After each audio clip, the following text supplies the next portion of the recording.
안녕하십니까. 3학년 F반 2조 삼다수조입니다.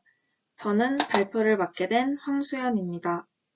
저희 삼다수조는 보건계열 대학생의 SNS 중독 경향성, 정보 활용 역량, 환자 개인정보 보호 인식 간의 관계에 대한 주제로 연구를 진행하였습니다. 연구의 필요성입니다. 급변하는 정보환경과 지식기반 사회에서 정보기술은 긍정적으로 수용되고 있습니다. 최근 환자의 권리의식과 개인정보 보호에 대한 필요성 향상과 개인정보 보호에 대한 윤리적 가치관이 강조되고 있습니다. 하지만 보건계열 학생들은 의료정보 보호에 대한 책임이 낮고 보안 방법이나 절차에 익숙하지 않습니다. SNS의 사용 빈도가 학생들에게 높게 나타나고 다양한 정보의 습득과 교류가 범죄나 사회적 문제로 이어지고 있습니다. 한편 적극적인 데이터 활용은 환자에게 맞춤형 의료 서비스를 제공하고 진단 및 치료 방법을 공유하면서 환자의 진료 만족도를 향상시킵니다. 이에 따라 보건계열 학생은 보건의료인의 도덕적 덕목인 프라이버시와 비밀 유지의 의무를 지니고 정보 활용 능력을 갖출 필요가 있습니다. 연구의 목적입니다. 일반적 특성을 파악하고 각 변수의 정도를 파악할 것입니다. 일반적 특성에 따른 각 변수의 정도 차이를 파악하고 변수끼리의 상관관계를 파악할 것입니다. 사용한 연구 도구입니다. 정소영, 김종남이 개발한 대학생 대상 SNS 중독 경향성 측정 도구를 사용하였습니다.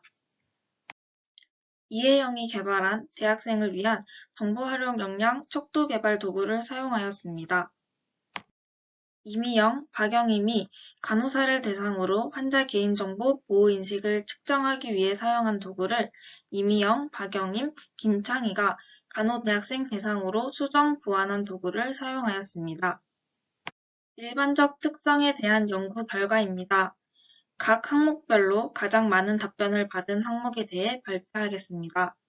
성별, 여자, 연령대 20대, 학년 3학년, 재학 여부, 네, 재학 중인 학부, 간호학과, 사용 중인 SNS, 인스타그램, 사용 횟수 3회에서 4회, 사용 시간 1시간에서 2시간, 사용 형태, 자신의 일상을 공유하기 위해 사용하는 사람이 가장 많았습니다.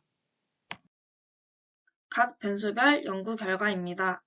SNS 중독 2.2044, 정보 활용 능력 2.5807, 보호인식 3.9200으로 측정되었습니다.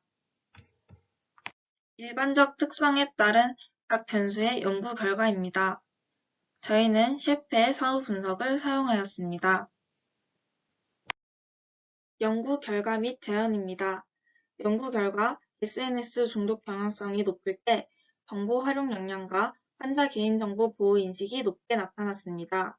하지만 SNS 중독 경향성이 높을수록 SNS에 더 접근하기 쉽고 그로 인해 임상실습을 통해 환자 개인정보를 쉽게 접근할 수 있는 보건계열 대학생들의 정보 활용 역량 및 환자 개인정보 보호 인식을 높일 수 있는 반복적인 교육을 통해 그 효과를 검증하는 연구가 필요할 것으로 생각됩니다.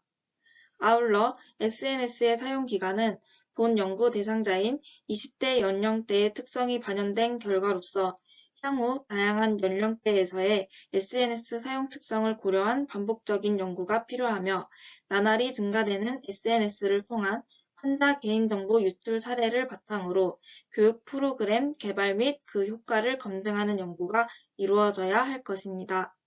이상으로 F반 2조 삼다수조의 발표를 마치겠습니다. 감사합니다.